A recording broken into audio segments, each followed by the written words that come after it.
On Wednesday, May 22, 2024, the House of Representatives once again approves on third and final reading of the House Bill 9349, an act reinstituting absolute divorce as an alternative mode for the dissolution of marriage.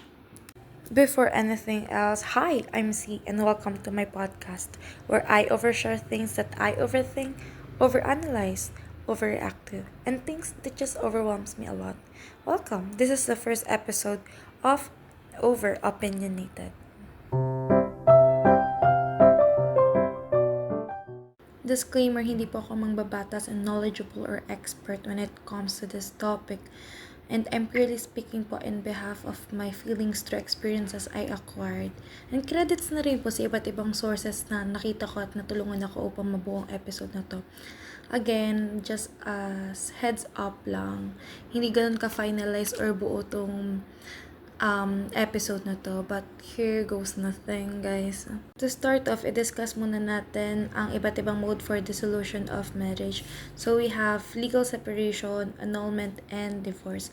Pero dito sa Pilipinas, ang meron lang tayo ay legal separation and annulment. Ano nga ba ang pinagkaiba ng legal separation sa annulment? So, ang legal separation, ito yung pag-dissolve ng marriage tie. Ito yung mawawala na yung marital obligation mo dun sa partner mo, pero yung marriage nyo ay nire-recognize pa rin. So, may kasal pa rin na nangyari, may marriage pa rin na nangyari. However, wala na kayong obligation sa isa't isa, yung kailangan yung tumira sa isang bahay, ganun. Tapos, yung mga properties nyo, pwede na siyang hatiin between the two of you. At ang pinakaano din dito sa legal separation ay kailangan muna na mapatunayan na yung isa sa inyong mag-asawa ay may kasalanan. Ganun. While ang annulment naman ay ang legal procedure that declares a marriage is null and void from the beginning. Papatunayan ng procedure na to na hindi kayo legally married ng quote-unquote asawa mo. Parang lahat ng pwedeng maging butas, pwedeng ay hindi alam ng parents nyo, ganyan, or kaya di kayo legal age pa nung kinasal, yung mga ganun, at marami pang iba na tinitingnan para lang mapatunayan na, yun nga, hindi legal yung marriage nyo para maging null and void siya. At dahil walang kasal na nangyari, kasi in the end, yung palalabasin na walang kasal na nangyari. At dahil yun nga, walang kasal na nangyari, wala ding hatian ng properties or debts. So, ano nga ba ang pinagkaiba ng legal separation at annulment sa divorce? Sa divorce kasi, ang court legally niya na nire-recognize na may marriage na naganap. Ngayon, dahil maghihiwalay na sila, meron ng separation of property, mga utang, pati na rin yung kustodiya ng mga bata ay mapag-uusapan ng maayos at magiging single na sila after nun. Sa legal separation kasi, di pwedeng mag-remarry any of the spouses. While sa annulment naman, walang hatian ng mga utang at property. So, yun yung parang pinagkaiba din ng dalawang yun sa divorce. So, pag-usapan naman natin ang mga ilan-ilan na misconception about divorce dito sa Pilipinas. Isa na rito ay akala siguro ng iba, pag may divorce na dito sa bansa, required na lahat ng mag-asawa na mag-file ng divorce. So, hindi po ganun yun ha. So, kung di nyo naman kailangan mag-file ng divorce, hindi po kayo pinipilit, hindi po siya mandatory. So, yun lang, to clarify lang po. And another thing, ang divorce po ay may proseso. Hindi po siya kasing dali ng pagbibilang mo ng 1, 2, 3 or pagkanta ng ABC. Hindi po yung ganun. May proseso pa rin po siya. So, ano nga ba ang iba't ibang rason kung bakit may mga naghahangad na magkaroon ng diborsyo dito sa ating bansa? Unang-una na po dito ay ang domestic violence or ang domestic abuse. Dito po pumapasok yung mga battered wife, battered husband, yung mga battered children, or yung mga abuse po na nangyayari sa loob ng bahay, ganyan. It could also be yung verbal damages din po na dala ng constant na pag-aaway ng mag-asawa. Yung nag-iinsultuhan na sila, nagmumurahan na sila, or kaya siguro yung isang party lang yung nangiinsulto dun sa partner niya, paulit-ulit na minumura, paulit-ulit na minamaliit, ganyan. may mga manipulation nang nangyayari or panggagaslight na nangyayari, to the point na yung iba kasi akala nila normal na siya. So parang tinitiis nila kasi mahal daw nila ganyan. Mahal daw kaya okay lang. So okay lang, nasaktan ka. Kasi mahal mo, kasi kasal kayo. So another reason is sexual abuse, pwedeng rape or sexual assault or sexual harassment. And it could also be sexual exploitation, child exploitation, yung mga ganon. Reason din siya for wanting divorce. And adultery and or concubinage could be another reason. And in addition, pwede rin yung failed marriage or loveless marriage. So, yun yung iba't ibang rason kung bakit may mga naghahangad talaga na magkaroon ng diborsyo dito sa ating bansa. At sana, wag naman natin ipagkait sa kanila yun. So, according sa bill na ito, this bill seeks to provide absolute divorce as a legal remedy for irreparably broken marriages under specific grounds and judicial processes, with the goal of sparing children from the emotional strain of parental dispute and allowing divorced individual to remarry. Pag-usapan naman natin ngayon yung mga rason kung bakit may mga anti-divorce dito sa bansa. Unang-una na ay ang religious beliefs. Sabi nila, disrespecting daw yun sa sacredness of marriage. Sabi din ng iba, masyado daw selfish yung tao na maghahangad na mag-divorce sa kanilang asawa. Another reason would be the children. Paano daw yung mga anak? Tapos sa tingin ko, meron kasi dyan na mga takot na hiwalayan sila ng mga asawa nila kahit matagal nang failed ang marriage at aware sila dun. And according to a post on May 23, 2024, General Santos City Representative Loreto Acharon said the divorce was, quote, anti-family, anti-children, anti-social, and anti-Christian faith, quote. So, himayin natin yung iba't ibang rason ng mga anti-divorce and their takes about the idea of having divorce in the Philippines. Unang-una na dito ay ang religion. O yung sinabi ni General Santos City Representative Loreto Acharon na anti-Christian faith daw po ito. Unang-una, while a majority of Filipinos are Roman Catholics, there is actually no official religion recognized in the country's constitution.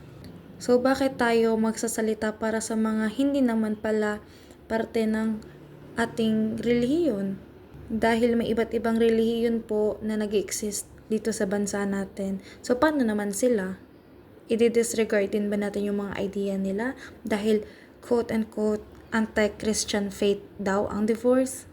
At dahil na rin marami ang nagdadahilan na disrespect nga daw po yung sacredness of marriage. Dahil, nga naman, parte nga naman talaga yun ng 7 sacraments. Nakakatawa lang kasi may mga tao na sinasabi na ayaw daw nilang madungisan yung sacredness of marriage.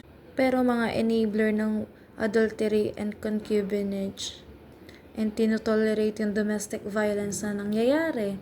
At na rin yung mga sexual abuse na nangyayari.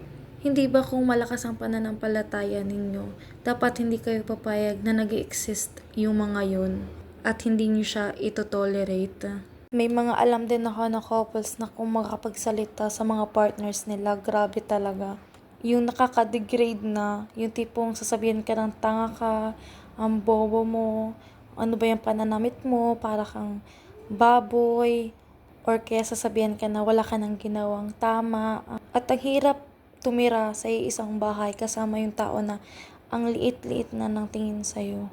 Na to the point na nawawalan ka na rin ng confidence, nawawalan ka na rin ng respeto sa sarili mo. Kasi iniisip mo na tama siya sa mga sinasabi niya. Doon pa nga lang, napaka-questionable na ng mga reasonings ng ibang tao kung bakit ayaw nila sa divorce Sabayan pa namin nagsabi ng anti-family and anti-children daw. Kaya nga, sabi sa House Bill, meron siyang goal of sparing children from the emotional strain of parental dispute. Mas kawawa ang pamilya, mas kawawa ang mga bata if lumaki sila na ang toxic ng environment nila, ang toxic sa bahay nila. Laging may nag-aaway, laging may nagkakasakitan, tapos kalalakihan nila yun. Actually nga, ang divorce will help your children spare themselves from the trauma. Siguro nga, nasa murang edad pa sila, pero yun yung rason kung bakit magulang ka and you should decide for them. Kasi marami pwedeng kalabasan yan para dun sa bata eh. Unang-una, matutrauma siya. Dala-dala niya na yan hanggang sa pagtanda niya. May iba't ibang scenario sa pwedeng kalabasan para sa mga bata. It's either your child or children will eventually understand, kaya you can decide for them now. Pwede rin naman na they'll hate the parent na nananakit or kaya they'll hate the parent na nagtitiis. They can also hate both parents for the toxicity or they can become one of those two. Baka akala kasi nila tama, akala kasi nila okay lang. So paglaki nila, gayahin nila. Pero pwede rin naman yun na maging dahilan para magkaroon sila ng idea what kind of parent or partner they will be when it comes to that time na in their life. Alam ko naman na may mga ibang magulang talaga na iniisip talaga yung mga anak nila and ayaw nila na lumaki sila na broken family, ganyan. Kasi may mga occasion naman talaga na minsan mas masaya talaga kung kompleto kayo. Pero alam mo ba na mas masaya sana kung lahat kayo nagmamahalan at masaya talaga. Hindi yung ang toxic ng pamilya nyo, tas pinipilit nyo na lang talaga na magsama dahil sa mga anak nyo. Baka kasi dumating sa punto na sisihin ng mga bata yung sarili nila. Na baka kaya tiniis ni parent 1 yung pananakit at yung pang-aabuso ni parent 2 ay dahil para sa amin. O kaya isipin nila na baka sila yung rason kung bakit nag-aaway yung mga magulang nila. Or baka naman makisali na sila sa away ng mga magulang nila kasi nakikita nila na may naargabyado or kaya may mali na talaga na nangyayari. Kaya maghanap sila na kung sino yung susurugan nila or kakampihan nila, ganyan. Sasabihin din sa'yo ng society na selfish ka dahil pinili mo ang divorce. Para sa akin, mas selfish yung mga tao sa paligid nyo na magdidikta na hindi kayo maghiwalay. When you are so full of the bullshits na nangyayari, na pagod ka na at halos ikamatay mo na yung pagsasama ninyo ng asawa mo. Dahil lang hindi siya pumapasok sa kung anumang standard ng society or ng community ninyo.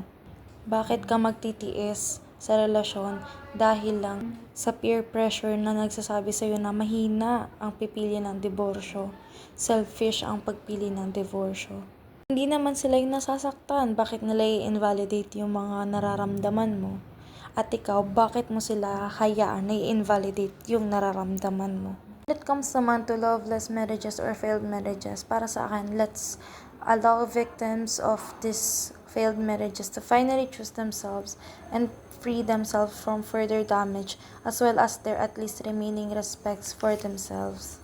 May iba kasi ng mga couple na nagsasama pa rin kahit di na nila mahal yung isa't isa to the point na pag tinitingnan nila yung asawa nila nakatabi nila sa pagtulog, wala na silang nararamdaman, ayaw na nilang panoorin yung mga asawa nilang kumain, ayaw na nila yung pananamit ng mga asawa nila, pero tinitiis nila kasi hindi sila makawala doon sa pagsasama nila. And I think ang lungkot lang ng ganun kasi supposedly minamahal niyo yung isa't isa, nurture niyo yung isa't isa, nire-respeto niyo yung isa't isa, pero nawawala na siya. I think divorce can at least restore or kahit i-preserve na lang niya yung mga natitira nyo pang nararamdaman para sa isa't isa na hindi negative. Kasi kunwari araw-araw kayo nag-aaway, araw-araw kayo nag-iinsultuhan, naghahagisan ng mga gamit, nagsasakitan, nawawala na talaga yung respeto nyo sa isa't isa. Pero pag naghiwalay kayo, baka at least kahit a civil na lang talaga, mairespeto nyo pa yung isa't isa na baka sa sobrang sirang-sira na yung relasyon nyo, hindi nyo na mabati yung isa't isa pag uuwi galing trabaho yung asawa nyo, ganyan. Pero baka pag nag-divorce kayo, pag nagkasalubong pa kayo sa mall, ganyan, kahit magtanguan pa kayo, okay na. Kasi kahit papaano, babalik ka sa umpisa na, yan yung tao na once kong minahal, na ngayon pinalaya na ako. At kaya ko na siya ulit irespeto kasi hindi niya na ulit ginagawa sa akin yung mga pampababoy na ginagawa niya sa akin dati. Another thing pala, sa tingin ko talaga kasi may mga mag-asawa na to the point na as in talagang nagtiis sila na kahit na anong ginawa sa kanila ng asawa nila, tiniis nila. Tas dahil nga nagkakaroon ng divorce, takot sila na baka eto na yung panahon para maghiwalay sila. Na parang sa kanilang unfair naman, tiniis ko tapos biglang magpo-file ng divorce yung kasama ko kasi ayaw niya na pala sa akin. Ganun. So, in conclusion lang, I know naman na marriage is not all rainbows and butterflies, na may pagsubok na kaya talagang lagpasan, pero di rin dapat inormalize yung hirap, yung sakit, at awa sa sarili just to please others' belief regarding the issue. Storm ends, pero do not allow yourself to be forever under the thunder and the lightning. If divorce is not for you, then it's not. It's no trend na sasabayan, okay? Na pag meron na, ay uso na para makisabay ka kung ayaw mo naman pala. At kung happy marriage kayo ng asawa mo, then congrats! Pero paano naman yung hindi masaya at halos ikamatay na nila? Will you be the reason to deprive them of that? To be the reason na makalaya sila? Let's not be the reason kung bakit may magtitiis na lang kasi ayaw pala ng society. Let's also not be the reason for the continuous sadness, pain, anger, and fear for other people na gusto nang makalaya sa mga relasyon na hindi na sila masaya. Sa mga relasyon na hindi na nag-work kahit na ano pang gawin nila, yung tipong nag-visit na sila sa mga expert or sa mga psychiatrist or psychologist, pero wala na talaga. As in, broken na, it's irreparable and beyond saving na. Kasi alam nyo, pag nagtagal yung lungkot, yung galit, yung takot, tapos yung sakit, wala na, mapupuno na yung isang tao to the point na kahit irespeto niya yung partner niya, wala na. Kasi pakiramdam niya, ubos na siya eh. Sana kung naghiwalay na lang sila, baka at some point mag-end pa sila in good terms. Yung kahit civil man lang, ganyan. Yung magtagpo sila sa mall or sa gilid ng kalsada, magtanguan pa rin sila or mag-hi pa rin. Kasi hindi na nila nasira furthermore yung isa't isa sa mga isip nila. Ganun. Kasi, kahit hindi maging friends, okay lang kahit hindi na maging friends eh. Kasi mahirap na talagang ibalik pag sirang-sira na. Pero, pag pinilit pa rin ng pinilit ng dalawang tao sa relasyon nila na hindi na nga talaga nag-work, the more na magagalit na sila dun sa kasama nila to the point na uuwian nga nila. Pero hindi na sila masaya, uuwian nga nila. Pero ni ho, hindi na nila maibigay kasi pagod na sila. Mawawala na yung respeto nila sa partner nila. Wala na talaga yung dating ipinangako nila sa isa't isa. And mas traumatizing yun para sa mga bata. Mas traumatizing din yun para dun sa individuals na yun. At isa pa, sana wag din natin ipagkait yung kapayapaan sa kaisipan ng mga biktima ng failed marriages. Alam niyo yun. Kasi sila yung pinakakawawa din dito. And sana dumating yung point sa buhay nila na makalaya na sila at maging masaya na sila ulit at mahanap na nila yung sarili nila ulit. Anyways, we've reached this far on this episode. At bago ang aking ending note or ending message, gusto ko ulit magpakilala. Ako nga pala si C. At I'm inviting you to follow me on Twitter. That's at C_over_C. And please subscribe on my YouTube channel. That's C-over-C.